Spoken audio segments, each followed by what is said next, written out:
এই 6টি কথা একটা রাষ্ট্রের ভিত মজবুত করবার জন্যে আপনি যত স্টেপস গ্রহণ করেন না কেন, প্রায় শর্ত হলো এই 6টি। এই 6টি যখন আপনি মেনে চলবেন, ওই রাষ্ট্র শান্তিময় হবে, ওই রাষ্ট্রে সর্বত্র শান্তি বিরাজ করবে।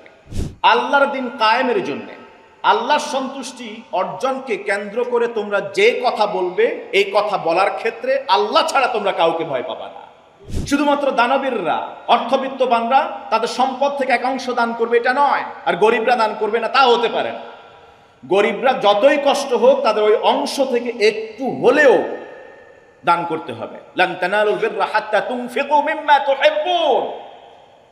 সে গরিব হতে পারে, কি করে সে সৎকর্ম পরায়ণ হতে পারে যদি সে যা মহব্বত করে ভালোবাসে সেখান থেকে কোনো কুরবানি রাজদানা পেশ না করে।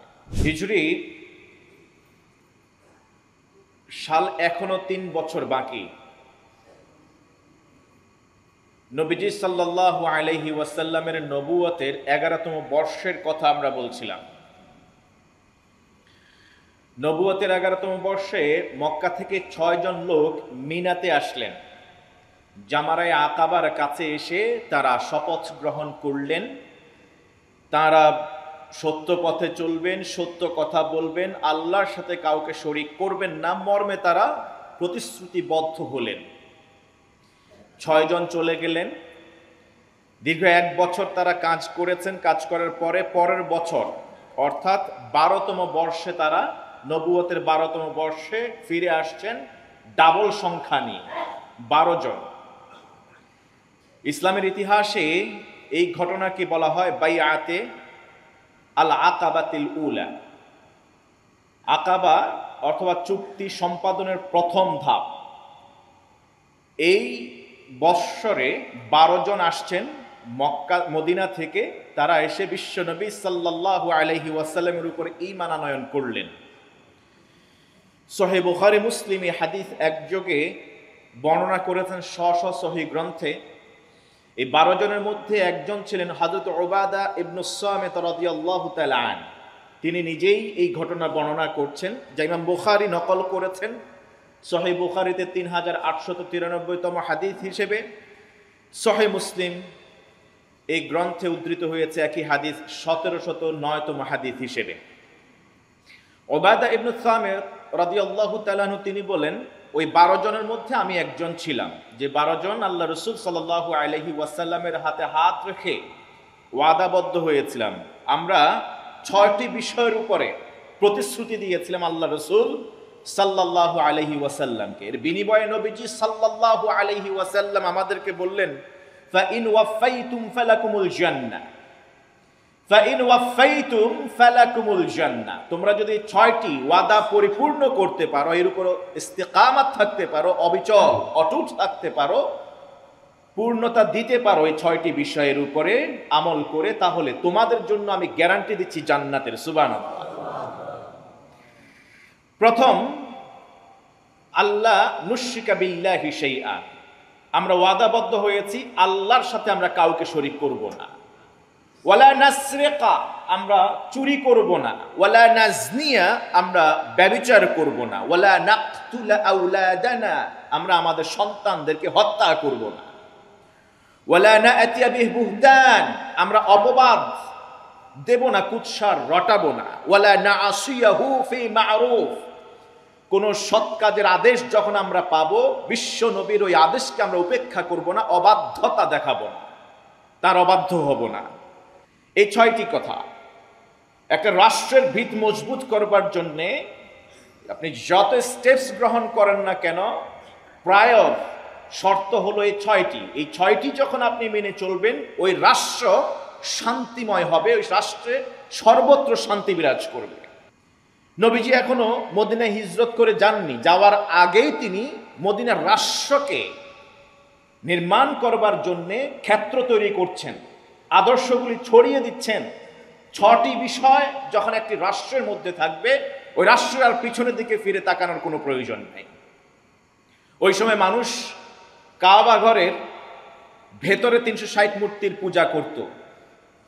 তাই প্রথম শর্তই হলো তোমরা জান্নাত যদি পেতে চাও তাহলে মূর্তি পূজা ছেড়ে দিতে হবে, আল্লাহর সাথে কাউকে শরীক করতে পারবে না।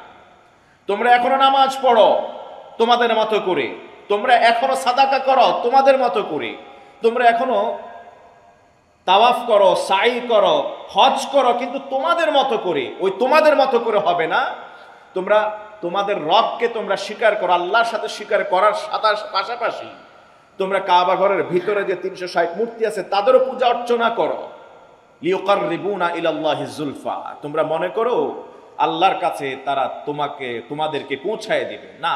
ওই রকম পার্টনারশিপ অ্যাসোসিয়েশন ইন ইবাদা এটা জায়েজ হবে না। তোমাদেরকে প্রথমে এখান থেকে ফিরে আসতে হবে, শিরক মুক্ত ঈমান লাগবে। ওয়ালা নাসরিকা, তোমাদের সমাজে যে চুরি বিদ্যা আছে চুরি বুদ্দা ছেড়ে দিতে হবে। ওয়ালা নাজনি, তোমাদের সমাজে যে ব্যভিচার আছে, নারীদেরকে বৈবাহিক মর্যাদা দেওয়া হয় না, তাদেরকে যাচ্ছা তাই ভাবে উপভোগ করা হয়, এরপরে তাদেরকে ঝুলিয়ে রাখা হয়, কাউকে তো জীবন্ত মেরেই ফেলা হয়, এটা করা যাবে না।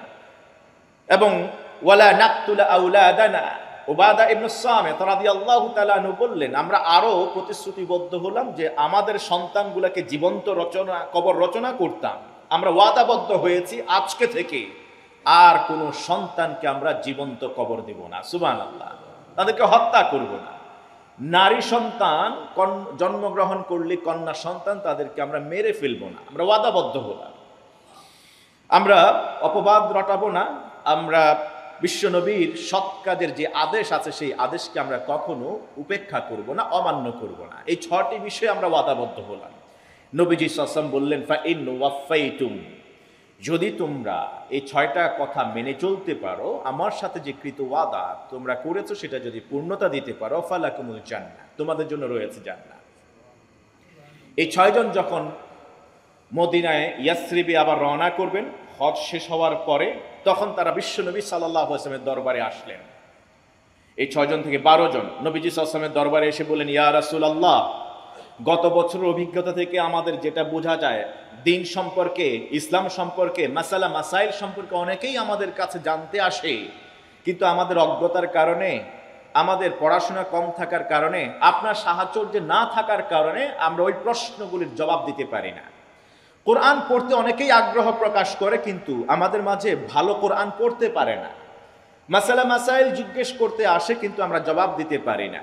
দিন শিক্ষা করতে আসে, আমরা শিক্ষা দিতে পারি না। আপনি মেহেরবানি করে যদি আমাদের জন্য একজন শিক্ষক পাঠাতেন, একজন শিক্ষক যদি আমাদের সাথে মদিনার জন্য আপনি পারমিশন দিতেন, তিনি আমাদের সাথে যাবেন, সেখানে মানুষদেরকে 3টা কাজ করবেন, কোরআন তেলাওয়াত করে শোনাবেন, দ্বীনি যে কোনো বিষয়ে সমাধান দিবেন, এবং ফিকহি যে কোনো মাসাইল আছে সেই মাসালাগুলির সুন্দর সমাধান দিবেন। নবীজি মুহাম্মদুর রাসূলুল্লাহ সাল্লাল্লাহু আলাইহি ওয়াসাল্লাম তিনি তাদের এই চাওয়ার জবাবে তিনি একজনকে মনোনয়ন দিলেন শিক্ষক হিসেবে। তিনি তাকায় দেখলেন আশেপাশে বহু সাহাবী ওনার, সুবহানাল্লাহ, এর মধ্যে অনেকেই ঈমান আনয়ন করেছেন। কাকে তিনি দিবেন প্রথম শিক্ষক হিসেবে মদিনার জন্য?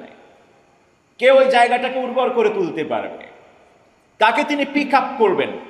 That was the strategic plan of prophet Muhammad সাল্লাল্লাহু আলাইহি ওয়াসাল্লাম। নবীজি সাল্লাল্লাহু আলাইহি ওয়াসাল্লাম তিনি পারতেন রাইট টাইমে রাইট পারসনকে রাইট প্লেসের জন্য মনোনয়ন দিতে।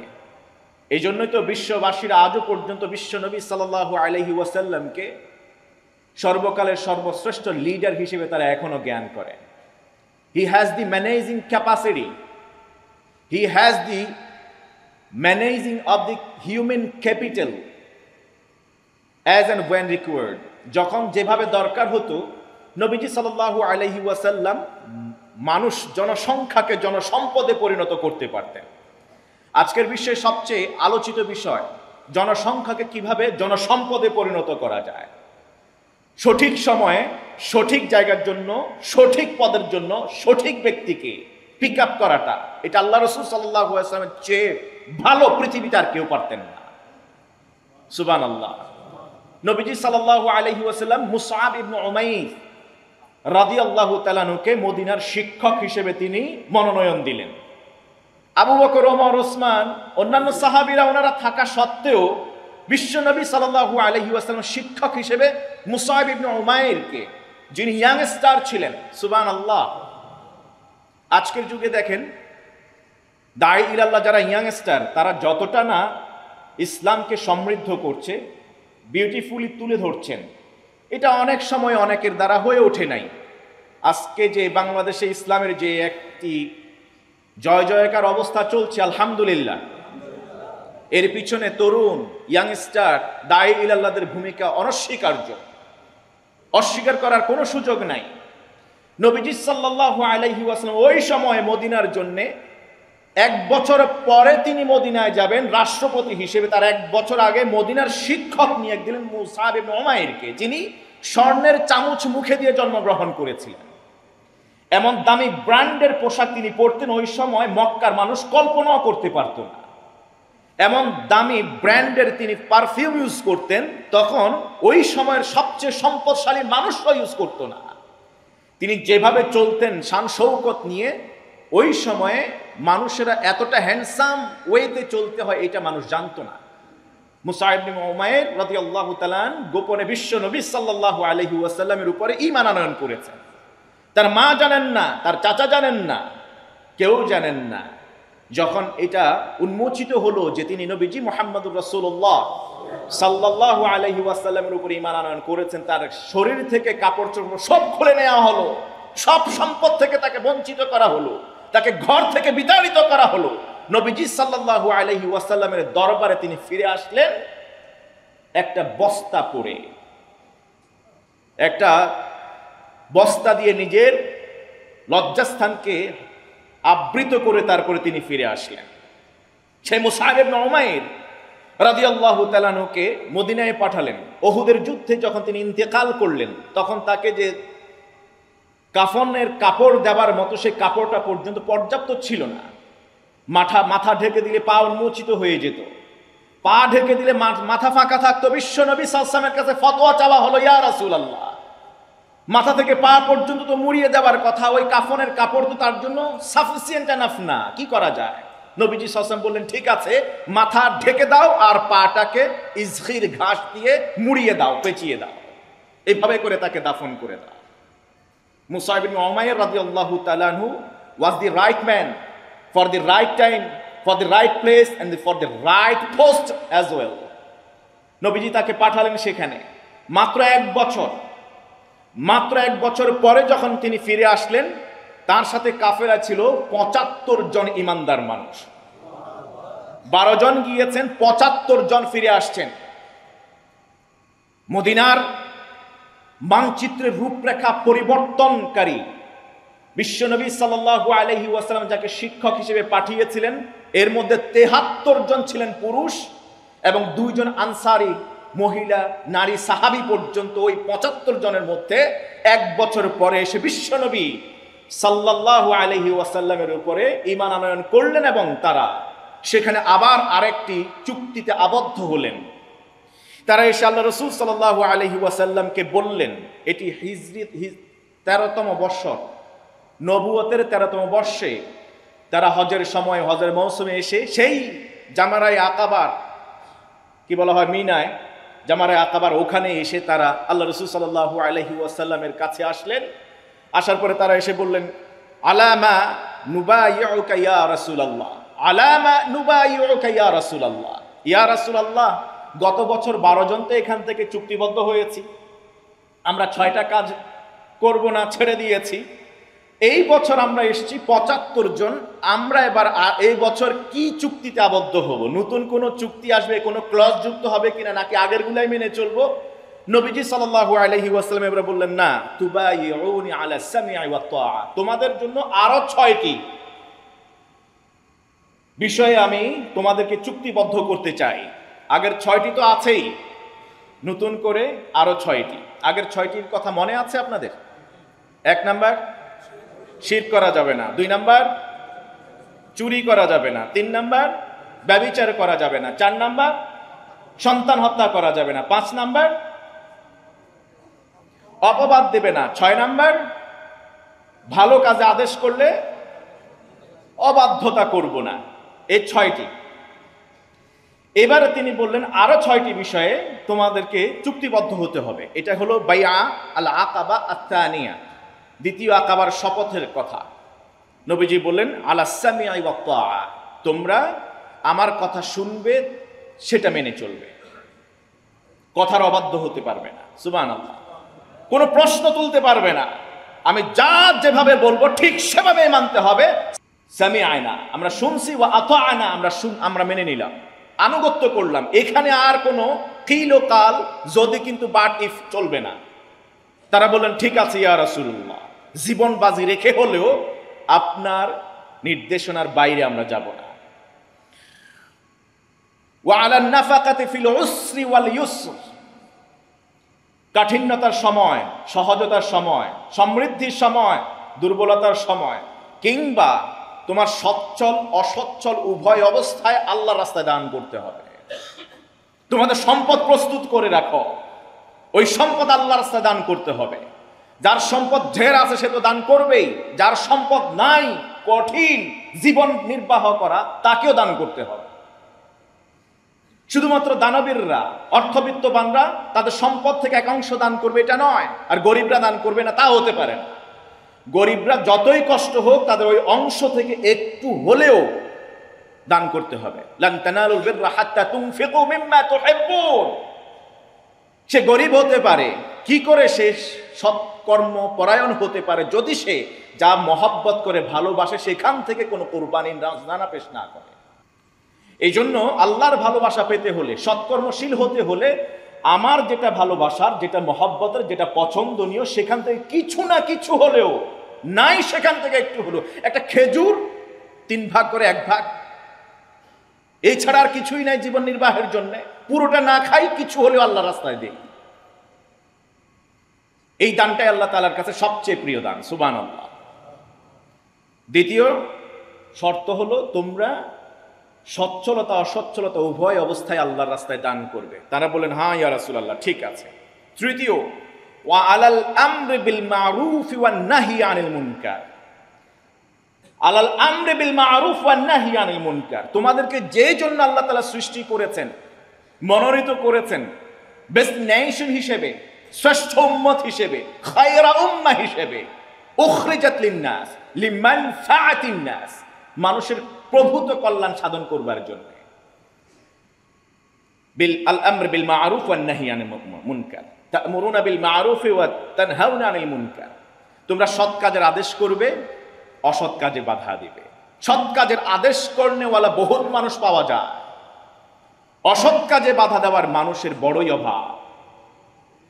সৎ কাজের সহযোগী হওয়ার মানুষের অভাব হয় না, অসৎ কাজে বাধা দেওয়া যারা দেয় তাদের সহযোগী খুঁজে পাওয়া যায় না। এই জন্য সমাজে সৎকর্মশীল মানুষ পাওয়া যায়, কিন্তু যারা সৎকর্ম সম্পাদনের জন্য, সমাজকে রিফর্ম করবার জন্য কাজ করে, তাদেরকে পাওয়া যায় না খুঁজে। সালেহ আর মুসলেহ দুটি পরিভাষা আছে, কোরআনিক পরিভাষা। সালেহ আর মুসলেহ। সালেহ যিনি সৎ মানুষ, নিজের জীবন সুন্দর, নিজে নামাজ পড়েন, রোজা রাখেন, হজ করেন, যাকাত দেন, সুদ খান না, ঘুষ লেনদেন করেন না, মানুষকে কষ্ট দেন না, মানুষের উপরে অন্যায় অপবাদ দেন না, যত গর্হিত কাজ আছে সব থেকে নিজেকে বিরত রাখেন, যত পজিটিভ গুণ আছে সব ধারণ করেন, উনাকে বলা হয় সালেহ। এই শ্রেণীটা আলহামদুলিল্লাহ সংখ্যা অনেক। প্রতিটা পাড়ায়, প্রতিটা মহল্লায়, প্রায় বলা চলে প্রতিটা পরিবারেই এইরকম 1-2 সৎকর্মশীল মানুষ পাবেন। কিন্তু মুসলিহ, ইন্নাল্লাহা ইউহিব্বুল মুসলিহিন, আল্লাহ মুসলিহদেরকে ভালোবাসেন।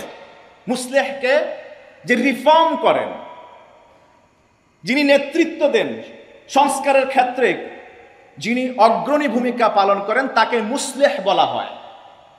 একটা হলো নিজের জীবনে ইসলামকে ধারণ করা, আর একটা হলো সামাজিক জীবনে, পারিবারিক জীবনে, আর্থিক জীবনে, রাষ্ট্রীয় পরিমণ্ডলে ইসলামকে প্রতিষ্ঠা করা, সৎকর্মকে প্রতিষ্ঠিত করা। এই মানুষটা খুঁজে পাওয়া দুর্লভ।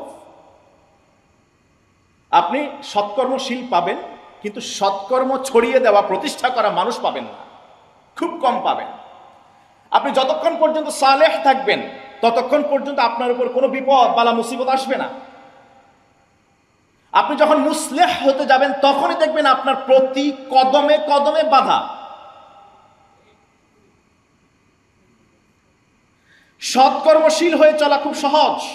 এই পৃথিবীতে কেউ আপনাকে বাধা দিবে না, কোনো অমুসলিম রক্তচক্ষু দেখাবে না আপনাকে, কারণ আপনি শুধু নিজেকে নিয়ে ভাবেন, তাদের আপনাকে নিয়ে ভাবার কোনো সময় নাই। আপনি যখন অন্যকে নিয়ে ভাববেন তখন অন্যরাও আপনাকে নিয়ে ভাববে।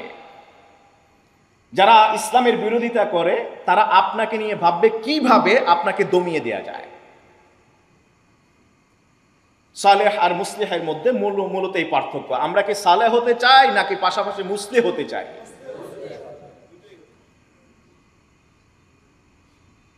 সংখ্যা খুবই কম, রেসপন্সও খুবই কম। খুব ভালো করে জানে যে এটা হওয়া এত সহজ না, এটা হওয়া এত সহজ না।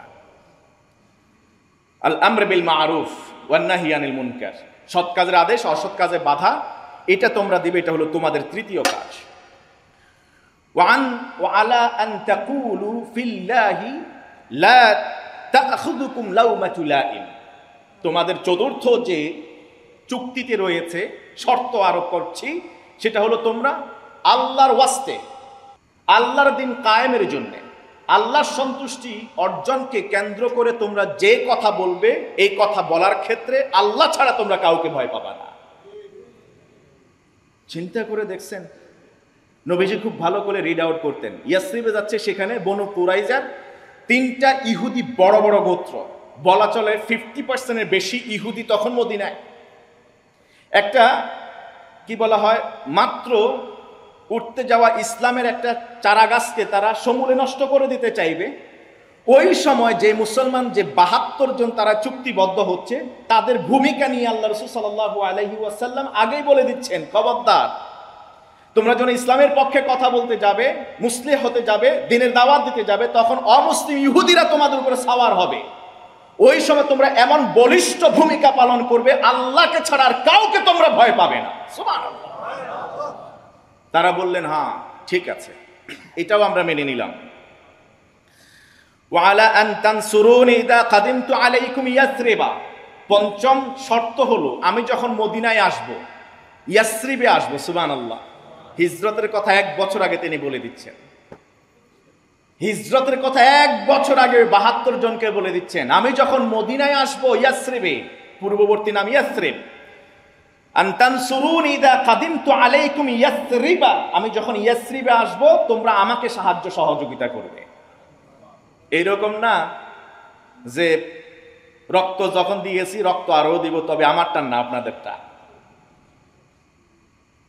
এই শর্ত না, বরং প্রয়োজনে জীবন দেওয়ার দরকার হলে জীবন দিবে, তোমরা আমাকে সহযোগিতা করবে আমার দ্বীনের কাজে। তারা বললেন ঠিক আছে। ষষ্ঠ, তামনাউনি মিম্মা তামনাউনা মিনহু আনফুসাকুম ওয়া আজওয়াজাকুম ওয়া আওলাদাকুম, তোমাদের সমাজে কোনো সমস্যা তৈরি হইলে, বাহ্যিক কোনো আক্রমণ আসলে তোমরা প্রথমে নিজেদেরকে বাঁচাও, এরপরে তোমাদের স্ত্রীদেরকে বাঁচাও, তারপর তোমাদের সন্তানদের কথা চিন্তা করো। তোমরা নিজেদেরকে, নিজেদের পরিবার পরিজন, সন্তান সন্ততিকে যেভাবে তোমরা হেফাজত করো, প্রোটেক্ট করো, আমি মদিনায় আসলে আমার উপর আক্রমণ আসবে, তোমরা আমাকে সেভাবেই রক্ষা করবে, এই ওয়াদা তোমরা আমাকে দাও। বললেন হ্যাঁ, আমরা আপনার সাথে ওয়াদাবদ্ধ হচ্ছি যে যদি জীবন যায় আপনাদেরটা না, আগে আমাদের জীবন যাবে। প্রয়োজনে উহুদের ময়দানে স্বামী, বাবা, সন্তান, ভাই সবাইকে কোরবান দেব, কিন্তু আপনার গায়ে একটা ছিটে ফুটাও পড়তে দেব না। হয়েছে না এরকম? সেই নারী, বিদুষিনী নারী, তার বাবাকে হারিয়েছেন, স্বামীকে হারিয়েছেন, সন্তানকে হারিয়েছেন, ভাইকে হারিয়েছেন। বললেন এগুলো কিচ্ছুই শুনতে আমি উহুদের ময়দানে আসি নাই, আমি আসছি একটা মেসেজ শুনবার জন্য। আমার নবী মুহাম্মদ সাল্লাল্লাহু আলাইহি ওয়াসাল্লাম তিনি কেমন আছে এটা জানার জন্য আসছি। নবীজির চেহারা মুবারক দেখার পরে বললেন, ইয়া রাসূলুল্লাহ, আপনাকে দেখার পরে আমার সব ব্যথা দূর হয়ে গেছে। এটাই তো মদিনার এই মানুষগুলি চুক্তিবদ্ধ হয়েছিলেন। তারা এই 6টি বিষয়ে নবীজি শেষে আবার বললেন ওয়ালাকুমুল জান্নাহ, এই 6টা বিষয়ে যদি তোমরা আমার সাথে ওয়াদাবদ্ধ হও, তোমরা তোমাদের কৃত ওয়াদা যদি সম্পাদন করো, ওয়ালাকুমুল জান্নাহ, আমি তোমাদেরকে জান্নাতের গ্যারান্টি দিচ্ছি। সুবহানাল্লাহ। ইতিহাস বা গল্প বলা আমার উদ্দেশ্য নয়, এখানে আমার কাছে সবচেয়ে বেশি আলোচনার মানে অ্যাট্রাকটিভ ইস্যু হলো টু শেয়ার উইথ ইউ, সেটা হলো আল্লাহ রাসূল সাল্লাল্লাহু আলাইহি ওয়াসাল্লামের হিউম্যান ক্যাপিটাল ম্যানেজমেন্ট পাওয়ার। আপনাদের মনে আছে ওই যে ৫ম বর্ষে নবুয়তের হাবাসায় যখন হিজরত করেছিলেন সাহাবীরা, ইথিওপিয়ায় বাদশাহ নাজ্জাশীর কাছে যখন কি বলা হয় শরণার্থী হয়ে সাহাবীরা সেখানে গিয়েছিলেন, ওখানেও সবার উপরে একজনকে নেতৃত্ব দিয়েছিলেন, মনে আছে তার নাম জাফর বিন আবি তালিব, জাফর আত-তাইয়ার রাদিয়াল্লাহু তাআলা। সুবহানাল্লাহ। সেখান থেকে দেখেন মক্কা থেকে এরা গিয়েছে, তাদেরকে সেখান থেকে নিয়ে আসবার জন্য ঘুষ হিসেবে উপহার ঢৌকন পর্যন্ত নিয়ে গেছে বাদশার দরবারে। জাফর আত-তাইয়ারকে আল্লাহ রাসূল সাল্লাল্লাহু আলাইহি ওয়াসাল্লাম সেখানে ভোকাল অ্যান্ড স্পোকসম্যান হিসেবে তিনি নির্বাচন করলেন, অন্য কাউকে নয়। জাফর ইবনে আবি তালিবকে তিনি ওই দায়িত্ব দিলেন, কথা বলবে কে বাদশার সাথে, যুক্তিগুলি কে উপস্থাপন করবে। তিনি বললেন জাফর তুমি কথা বলবে। সুবহানাল্লাহ। নবীজি সাল্লাল্লাহু আলাইহি ওয়াসাল্লাম এর দূরদর্শিতা দেখেন, তিনি মানে রাইট ম্যানটাকে সেখান থেকে বাছাই করে নিলেন, তাকে দায়িত্ব দিলেন, তাকে ক্ষমতা দিলেন, তাকে নেতৃত্ব এবং কর্তৃত্ব দিলেন, বললেন তোমরা সবাই শুনবে, কেউ কথা বলবে না, কথা বলবে একজন আমার চাচাতো ভাই জাফর ইবনে আবি তালিব। সুবহানাল্লাহ। তিনি এমন বাগ্মিতাসুলভ কথা বলেছেন, আমরা ইতিপূর্বে আলোচনা করেছি, আপনারা শুনেছেন, এত সুন্দর করে যুক্তি উপস্থাপন করেছেন যে কথার প্রত্যেকটা শব্দই বাদশাহ নাজ্জাশীর অন্তরে গিয়ে আঘাত এনেছে। তার বক্তব্য শেষ, কোরআন তেলাওয়াত শুনতে চেয়েছেন, কোরআন তেলাওয়াত শুনেছেন। সূরা মারিয়ামের কোরআন তেলাওয়াত শোনার পরে অঝরে বাদশাহ নাজ্জাশীর চোখ বেয়ে বেয়ে দাঁড়ি ভিজে ভিজে পানি টপ টপ করে মাটিতে পড়েছে। সব উপঢৌকন ফেরত দিলেন এবং তাদেরকে বলে দিলেন যতদিন পর্যন্ত তারা আমার কাছে থাকতে চায় ততদিন পর্যন্ত তাদের একজনকেও তোমাদের কাছে হস্তান্তর করব না। সুবহানাল্লাহ।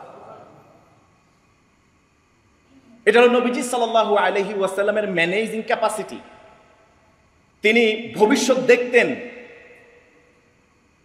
বিনুরিল্লাহ, আল্লাহর নূর দিয়ে তিনি দেখতেন। সুবহানাল্লাহ বলেন। কারণ নবীজি সাল্লাল্লাহু আলাইহি ওয়াসাল্লামকে আল্লাহ তাআলা সেই যোগ্যতা দিয়েছিলেন। একজন লিডারের সবচেয়ে বড় গুণ কি জানেন? তার কর্মীদের যথাযথ স্থানে, উপযুক্ত স্থানে তাদেরকে প্লেসমেন্ট করা, মানে কোনো অথর্ব ব্যক্তিকে বড় কোনো দায়িত্ব দিয়ে না দেওয়া। এটা হলো একজন লিডারের ক্যাপাসিটি। নবীজি সাল্লাল্লাহু আলাইহি ওয়াসাল্লাম খুতবা দিচ্ছিলেন, সহিহ বুখারীর হাদিস। খুতবা চলাকালে এক বেদুইন, তিনি এখনো জানেন না ইসলামের সেই সৌন্দর্যটা যে খুতবা চলাকালীন কথা বলতে হয় না।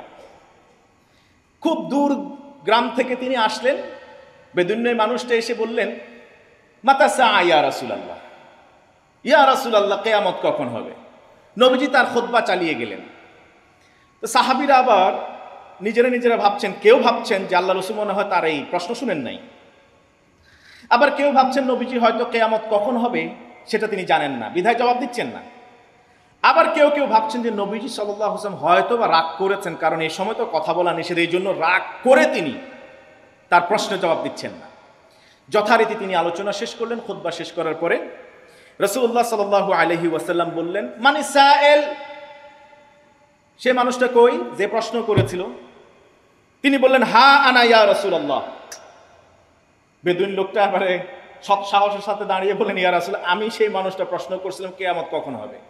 নবীজি সাল্লাল্লাহু আলাইহি ওয়াসাল্লাম বললেন শুনো, ইদা দুইয়াতিল আমানাতু ফান্তাযিরিস সাআ, যখন আমানতের খেয়ানত করা হবে তখন কিয়ামতের অপেক্ষা করো।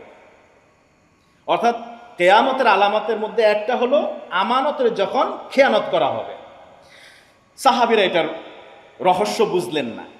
তারা বুঝার আগ পর্যন্ত বিনয় এবং ভদ্রতার সাথে জ্ঞান অর্জনকে কেন্দ্র করে তারা প্রশ্ন করতেন আল্লাহ রাসূল সাল্লাল্লাহু আলাইহি ওয়াসাল্লাম। এই জন্য বলা হয়ে থাকে ইসলামিক ফিকহে হুসনুস সুআলি নিসফুল ইলম, সুন্দর করে প্রশ্ন করতে পারাটাই জ্ঞান অর্জনের অর্ধেক ধাপ। সুবহানাল্লাহ। সাহাবীরা প্রশ্ন করলেন, ইয়া রাসূলুল্লাহ কাইফা ইদাআতুহা, আমানতের খেয়ানত এটা কিভাবে হবে? নবীজি সাল্লাল্লাহু আলাইহি ওয়াসাল্লাম বললেন, ইদা উসসিদাল আমরু ইলা গায়রি আহলিহি ফান্তাযিরিস সাআ। সহিহ বুখারী। ইদা উসসিদাল আমরু ইলা গায়রি আহলিহি, যখন যে পদের উপযুক্ত না তাকে সেই পদ দিয়ে দেওয়া, ওই পদের জন্য মনোনীত করাটা, এটাই হলো আমানতের খেয়ানত। আর যখন এমন ঘটনা ঘটবে, কেয়ামতের জন্য অপেক্ষা করবে, অল্প কিছু দিনের মধ্যে কেয়ামত হয়ে যাবে। আমাদের দেশের নেতারা, সামনে তো মাশাআল্লাহ জাতীয় নির্বাচন আইতেছে, নমিনেশনের প্রয়োজন হইতেছে, এখন নমিনেশন পেপার বিক্রি হইতেছে চড়া মূল্যে, তাই না? কার কি যোগ্যতা আছে কিনা নাই, টাকার যোগ্যতা থাকলে আর কোনো যোগ্যতা লাগে না, অথবা সামসামের যোগ্যতা থাকলে আর কিছু লাগে না। ওমা কথা কয় না, এটা আমানতের খেয়ানত নয় কি? নবীজি সাল্লাল্লাহু আলাইহি ওয়াসাল্লাম যখন নেতা নির্বাচন করতেন, যেমন জাফর রাদিয়াল্লাহু তাআলাকে নির্বাচন করেছিলেন, মুসআব ইবনে উমাইর, আবু বকর রাদিয়াল্লাহু তাআলা তো ছিলেন সাথে, তো তিনি তো পারতেন তাকে পাঠিয়ে দিতেন ওখানে। নবীজি তো সেটা করেন নাই, বরং তিনি মুসআব ইবনে উমাইরকে পাঠালেন। দেখেন তার রেজাল্ট কি, 1 বছর না যেতে 12 জন থেকে 75 জন। সুবহানাল্লাহ, 1 বছরের দাওয়াত। যদি সেখানে এইরকম ধরেন নমিনেশন পেপারের মতো মামা খালু ধরে বিক্রি করে ওখানে পাঠাতেন, তাহলে রেজাল্ট কি হইতো আল্লাহ ভালো জানতেন। নবীজি সাল্লাল্লাহু আলাইহি ওয়াসাল্লাম যখন নেতা নির্বাচন করতেন, কাউকে কোনো পদের জন্য মনোনীত করবেন, সিদ্ধান্ত নেন, তখন কারো কোনো প্ররোচনা কোনো কাজে আসে না, আসতো না। ওয়ালা ইয়াজরিমান্নাকুম শানাআনু কওমিন আলা আল্লা তা'দিলু ই'দিলু হুয়া আকরাবু লিত-তাকওয়া, সূরাতুল মাঈদার 8ম আয়াত। তোমাদের গোত্রের কারো কোনো প্ররোচনা যেন তোমাদেরকে আদালত প্রতিষ্ঠা করার ক্ষেত্রে যেন কোনো ধরনের প্ররোচনা না করে, প্রতারণা না করে। ই'দিলু, আদালত প্রতিষ্ঠা করো, জাস্টিস কায়েম করো, হুয়া আকরাবু লিত-তাকওয়া। সুবহানাল্লাহ। নবীজি সাল্লাল্লাহু আলাইহি ওয়াসাল্লাম কারো পরোয়া করতেন না, তিনি কোনো নমিনেশন বিক্রি করতেন না, তিনি কারো সুপারিশের কারণে কাউকে স্পেয়ার করবেন, কাউকে খুব বড় মর্যাদা দিয়ে দিবেন, এইটা না। নবীজি সাল্লাল্লাহু আলাইহি ওয়াসাল্লামের যুগে ফাতেমা নামে এক মহিয়সী নারী, কোন এক গোত্রের নেত্রী চুরি করেছিলেন, চোরের দায়ে হাত কাটা যাবে। ওই একই নাম ফাতেমা, এই নামের মিল থাকার কারণে সাহাবীরা এসে আল্লাহ রাসূলের কাছে একটু সুপারিশ করলেন, কোন রকম হাতটা না কেটে অন্যভাবে শাস্তি দেওয়া যায় কিনা।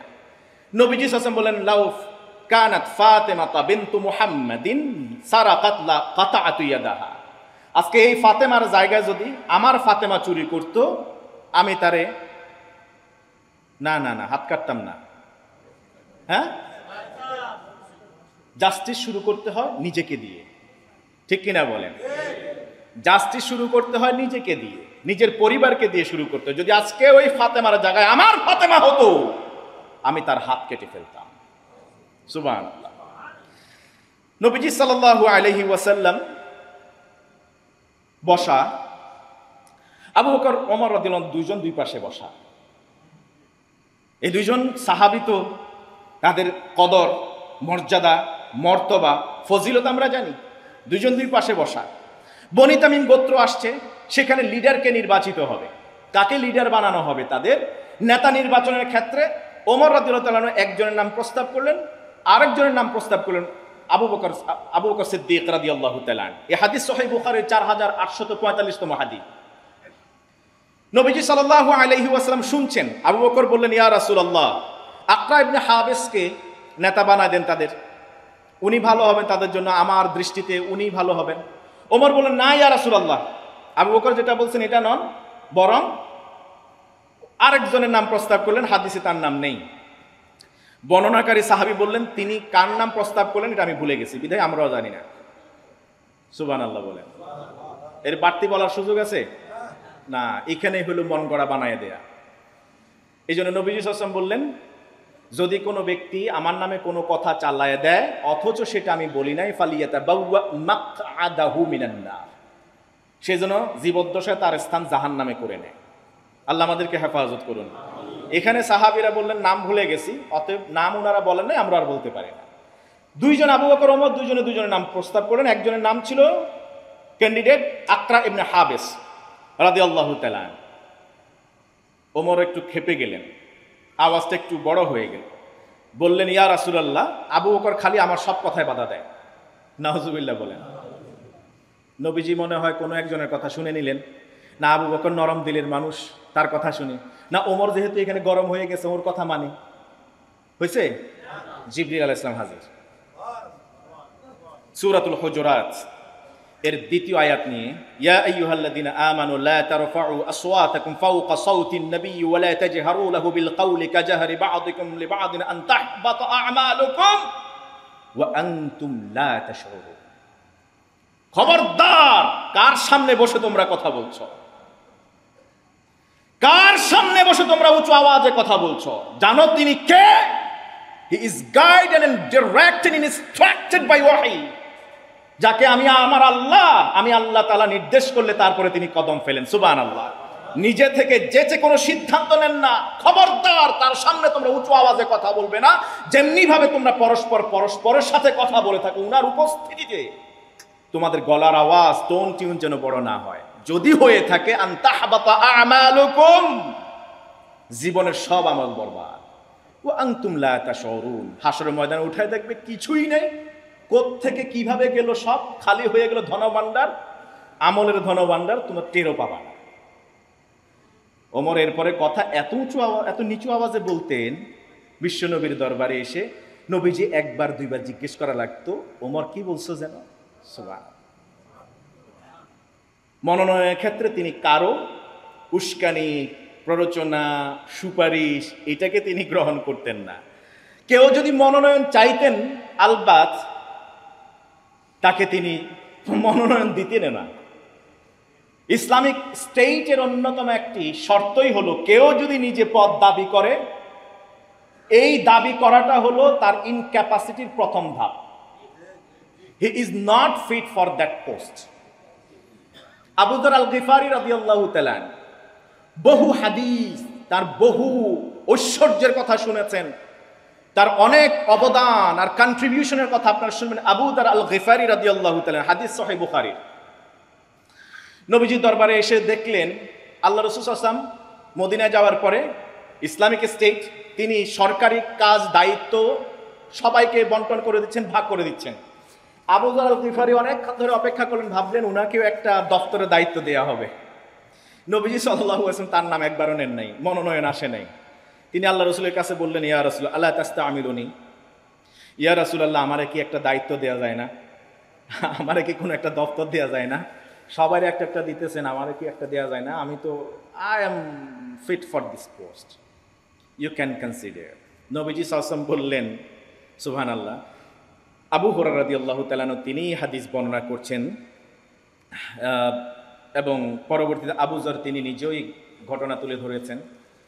আল্লাহ রাসূল সাল্লাল্লাহু আলাইহি ওয়াসাল্লাম আসলেন, আবু যর আল গিফারি রাদিয়াল্লাহু তাআলার কাঁধের উপর হাত রাখলেন, তাকে বুকের সাথে জড়ায় নিলেন, নিয়ে বললেন, ইয়া আবা যর ইন্নী আরাকা দাঈফান। আবু যর, আমি যে পোস্টগুলি বন্টন করছি ওই পোস্টের জন্য তুমি ফিট না। ইন্নী আরাকা দাঈফান, যে পোস্টগুলি আমি এর মধ্যে দায়িত্ব দিয়ে দিছি ওই পোস্টগুলোর একটার জন্য তুমি ফিট না, আমি তোমাকে দুর্বল দেখতেছি, এই পোস্টের জন্য তুমি ফিট না। ওয়া ইন্নী উহিব্বু লাকা মা উহিব্বু লিনাফসি, জেনে রাখো এটা আমার স্বজনপ্রীতির কারণে না, কিংবা বিরাগ ভাজনতার কারণে না, আমি যেটা নিজের জন্য পছন্দ করি সেটাই তোমার জন্য করেছি। ইন্নী উহিব্বু লাকা মা উহিব্বু লিনাফসি। ইমানদার হতে হলে হাত্তা ইউহিব্বা লি আখিহি মা ইউহিব্বা লি নাফসি। পরিপূর্ণ ইমানদার হতে হলে আমি নিজের জন্য যেটা পছন্দ করব, আমার ইমানদার মুসলিম নরনারী ভাই বোনের জন্য সেটা পছন্দ করব। এটাই হলো ইমানের শর্ত। নবীজি বললেন, এটা আমি যা নিজের জন্য পছন্দ করতাম, তোমার জন্য এটা আমি পছন্দ করছি। এই পোস্টগুলি দেখো, একটাও আমি নেই নাই দায়িত্ব, একাধিক দপ্তর আমি নিজে চালাবো না, আমি সব পারি না, এরকম না। তোমাকেও আমি আমার মতো করে চিন্তা করেছি। আমিও ফিট না, তুমিও ফিট না। আমি তোমাকে আরেকটা উপদেশ দেই, যতদিন তুমি বেঁচে থাকবা, লা তাআম্মারান্না আলা ইসনাইন। বেশি মানুষ না, কর্মী মাত্র 2 জন। কয়জন? 2 জন কর্মী, আর তুমি ওই 2 জন কর্মীরও তুমি নেতা হবা না, কারণ তোমার লিডারশিপ কোয়ালিটি নাই, তোমার ম্যানেজিং ক্যাপাসিটি নাই। যদি কর্মী মাত্র 2 জন, একটা ছোট্ট ইউনিট, 3 জনে মিলে, একজন সভাপতি, একজন সেক্রেটারি, আরেকজন ধরেন না কোনো একটা পোস্ট, রোল কত? এক। ছাত্র কয়জন? একজন। হ্যাঁ, রোলও এক, ছাত্র একজন। নবীজি সাল্লাল্লাহু আলাইহি ওয়াসাল্লাম বললেন, তুমি যদি 3 জন থাকো, 3 জনেরও তুমি নেতা হতে যাবা না, কারণ আমি দেখেছি তোমার মাঝে ওই নেতার ওই গুণটা নাই। সুবহানাল্লাহ। ওয়ালা তাওয়াল্লায়ান্না মাল ইয়াতীম। আর একটা উপদেশ দেই, তুমি জীবনে কোনোদিন এতিমের মালের অভিভাবক হবা না। নবীজিকে আবু যর বিনয়ের সাথে বললেন, ইয়া রাসূলুল্লাহ, কেন এমনটা হবে? নবীজি সাল্লাল্লাহু আলাইহি ওয়াসাল্লাম বললেন, ইন্নাহা আমানা। নেতৃত্ব, ক্ষমতা, পাওয়ার, লিডারশিপ, এটা যেন তেন বিষয় না, এটা হলো আমানতদারিতা। ওয়া ইন্নাহা ইয়াউমাল কিয়ামাতি খিজিয়ুন ওয়া নাদামা। আর মনে রাখবে, প্রত্যেকটা দায়িত্বই হাসরের ময়দানে অপমান আর লাঞ্ছনার কারণ হবে। যদি মানুষ সঠিক দায়িত্ব পালন করে, তাহলে আরশে আজিমের নিচে সবার আগে স্থান পাবে। আর যদি দায়িত্বের মাঝে কোনো ধরনের অবহেলা, ঘাটতি থেকে থাকে, তাহলে সবার আগে ফিদ্দারকিল আসফালি মিনান নার, জাহান্নামে নিক্ষিপ্ত হবে আস্থা করে। খবরদার, আমি দেখেছি তুমি এটা করতে যাবে না। আমাদের নেতারা তো কর্মীর নামে জানে না, তোমার কথা কয় না। আমাদের লিডাররা, অনেক লিডার দেখা যায় কর্মীর নামে জানে না। ওই যে বক্তব্য চলতে হচ্ছে, ওই সময় জিজ্ঞেস করা লাগে যে ওর নাম কি যেন। তো নবীজি সাল্লাল্লাহু আলাইহি ওয়াসাল্লাম, each and every follower he use to know. তিনি জানতেন, তার বাবার নাম জানতেন, পুরো লিনিয়েজ জানতেন, তিনি পুরো বংশ জানতেন। সুবহানাল্লাহ। কার মাঝে কি লেটেন্ট মেধা, ক্যাপাসিটি আছে, স্পেশালিটি আছে, আল্লাহ রাসূল সাল্লাল্লাহু আলাইহি ওয়াসাল্লাম সেটা জানতেন প্রত্যেকটা মানুষের ব্যাপারে। শুধু একটা হাদিসে বিশ্বনবী 8 জন সাহাবীর স্পেশাল কোয়ালিটির কথা তিনি বলেছেন, তুলে একটা হাদিসে 8 জন সাহাবীর। এই হাদিস জামে সহিহ আল জামেতে উদ্ধৃত হয়েছে, 868তম হাদিস। আলবানী এই হাদিসকে সহিহ বলেছেন। তিনি বলেন, আরহামু উম্মতি বি উম্মতি আবু বকর। আমার উম্মতের মাঝে সবচেয়ে ভালোবাসা, নরম দিলওয়ালা, রহম দিলওয়ালার মানুষ হলো কে? ওয়া আশাদ্দুম ফি দীনিল্লাহি ওমর। ওমর হলো দ্বীনের ক্ষেত্রে সবচেয়ে কঠিন মানুষ। কোনো কথা নাই, ইয়া রাসূলুল্লাহ অনুমতি দেন, কল্লা আলাদা করে দেই। ওয়া আসদাকুম হায়াউন উসমান। আর সবচেয়ে লজ্জাশীল মানুষ হলো ওসমান ইবনে আফফান, যার কারণে যুন্নুরাইন বলা হয়। নিজের 4টা কলিজার টুকরা সন্তান মেয়ের মধ্যে 2টাকে পরপর তিনি বিয়ে দিয়ে দিলেন, একটার ইন্তেকালের পর আরেকটারে। সুবহানাল্লাহ। ওয়া আকদাহুম আলী। বিচার ফয়সালার কাজে সবচেয়ে কৌশলী ছিলেন আলী ইবনে আবি তালিব। ওয়া আফরাদাহুম যায়েদ ইবনে সাবিত। ফরজিয়তের বিষয়ে, ফরজের বিষয়ে সবচেয়ে বেশি এবং মিরাসের বিষয়ে বেশি জানতেন যায়েদ ইবনে সাবিত। ওয়া আকরাআহুম উবাই ইবনে কাব। সবচেয়ে বেশি ভালো কোরআন সুমিষ্ট কণ্ঠে সহি শুদ্ধভাবে তেলাওয়াত করতে পারতেন, কোরআনের মাহারাত ছিল উবাই ইবনে কাব রাদিয়াল্লাহু তাআলা। ওয়া আ'লামুহুম বিল হালাল ওয়াল হারাম মুআয ইবনে জাবাল। হালাল হারামের প্রশ্নে, সমাধানে সবচেয়ে তোমাদের মাঝে বেশি জানতেন মুআয ইবনে জাবাল। আলা ওয়া ইন্না লিকুল্লি উম্মাতিন আমিনান। জেনে রাখো, সব উম্মতের জাতির একটা বিশ্বস্ত মানুষ থাকে, এভার ট্রাস্টওয়ার্দি ম্যান। ওয়া আমিনু হাদিহিল উম্মতি আবু উবাইদা ইবনুল জাররাহ। আর আমার উম্মতের এই নেশনের, এই জাতির সবচেয়ে বিশ্বস্ত মানুষটা হলো আর্থিক দিক থেকে সাউন্ড, ওই মানুষটা হলো আবু উবাইদা ইবনুল জাররাহ। প্রত্যেকটা মানুষের স্পেশাল কোয়ালিটির কথা আল্লাহ রাসূল তুলে ধরলেন। সুবহানাল্লাহ। আবু যরকেও তিনি জানতেন যে না, Abu Zar not fit for the post. তাকে তিনি সান্ত্বনা দিলেন। নবীজি সাল্লাল্লাহু আলাইহি ওয়াসাল্লাম সব কাজে সবাইকে এঙ্গেজ করতেন না। তার একান্ত তিনি যে কোনো বিষয়ে পরামর্শ করবেন কার সাথে, এত শত শত সাহাবীর মধ্যে বেছে নিলেন আবু বকর সিদ্দিককে, তার সাথে পরামর্শ করতেন। সবাই হিজরতে চলে যাইতেছে, আবু বকর আসলেন, ইয়া রাসূলুল্লাহ আমিও হিজরত করতে চাই। নবীজি বললেন থামো, তুমি পরে যাবে, হয়তো একসাথেই আমাদের যাওয়া হবে। আলী বললেন ইয়া রাসূলুল্লাহ সবাই চলে গেল, আমি কেন বাদ থাকবো? বললেন না, তোমারও কাজ আছে, থাকো। সুবহানাল্লাহ বলেন। কারণ আল্লাহ রাসূল সাল্লাল্লাহু আলাইহি ওয়াসাল্লাম জানতেন যে আবু বকর হিজরতের সাথী হবেন, তার জায়গায় অন্য কেউকে তিনি কল্পনা করতে পারেন নাই। যদি করতেন তাহলে হয়তোবা আবু বকরের ইনপুট যা দিয়েছেন অন্য কেউ তা দিতে পারত না। আলী রাদিয়াল্লাহু তাআলা জীবন বাজি রেখে বিশ্বনবীর কম্বলের নিচে শুলেন, এমনটা হয়তোবা সব সাহাবী ইচ্ছায় মেনে নিতে পারতেন না। ওমর ইবনে খাত্তাব, তাকে তিনি সবসময় সাথে রাখতেন। একজন তো সিকিউরিটি গার্ড, সিকিউরিটি ফোর্স দরকার আছে, যে একেবারে ব্যালেন্স করবার জন্য। আবু বকর একদিকে নরম মানুষ, ওমর একদিকে গরম মানুষ, দুইটা দিয়ে যেন ব্যালেন্স করা যায়। আমাদের সমাজে যে বেশি গরম, গরম তো গরমই, আর নরম হয় না। আর যে নরম, আর কোনোদিন গরম হয় না, আছে না এরকম? নবীজি ব্যালেন্স করে চলতেন। ওসমান ইবনে আফফান রাদিয়াল্লাহু তাআলা, দেখেন এত যুদ্ধ হয়েছে, ওসমান রাদিয়াল্লাহু তাআলা দুই একটা যুদ্ধ ছাড়া সব যুদ্ধে অংশগ্রহণ করেছেন, কিন্তু কয়টা যুদ্ধের বীরত্বের কথা ওসমানের জানেন আপনি? জানবেন না। বীরত্বের দিক থেকে ওসমানের কথা আপনি শুনবেন না। আপনি শুনবেন ওসমান ইবনে আফফান রাদিয়াল্লাহু তাআলার কথা দানশীলতার ক্ষেত্রে। দানের জন্য তিনি তাকে নির্বাচিত করেছেন। লজ্জাশীলতার কারণে যার বিষয়ে বললেন, ফেরেশতারা পর্যন্ত ওসমানের লজ্জা পেয়ে তারা লজ্জা পেয়ে যায়। সুবহানাল্লাহ। আলী ইবনে আবি তালিবকে যে কোনো ক্রিটিক্যাল মোমেন্টে, ক্রুশিয়াল ইস্যুজ নিয়ে তিনি তাকে বিচারক মানতেন, বিচার কার্যের দায়িত্ব দিতেন। যায়েদ ইবনে সাবিত রাদিয়াল্লাহু তাআলাকে ওহী লেখার দায়িত্ব দিয়েছিলেন নবীজি, সবাইকে ঢালাওভাবে ওহী লেখার দায়িত্ব তিনি দেন নাই। জিবরিল যখনই সূরাগুলি ক্রমবিকাশ হারে তিনি উপস্থাপন করতেন, সাথে রাখতেন যায়েদ ইবনে সাবিত রাদিয়াল্লাহু তাআলাকে, তিনি একবার শুনে মুখস্থ করে ফেলতে পারতেন। সুবহানাল্লাহ।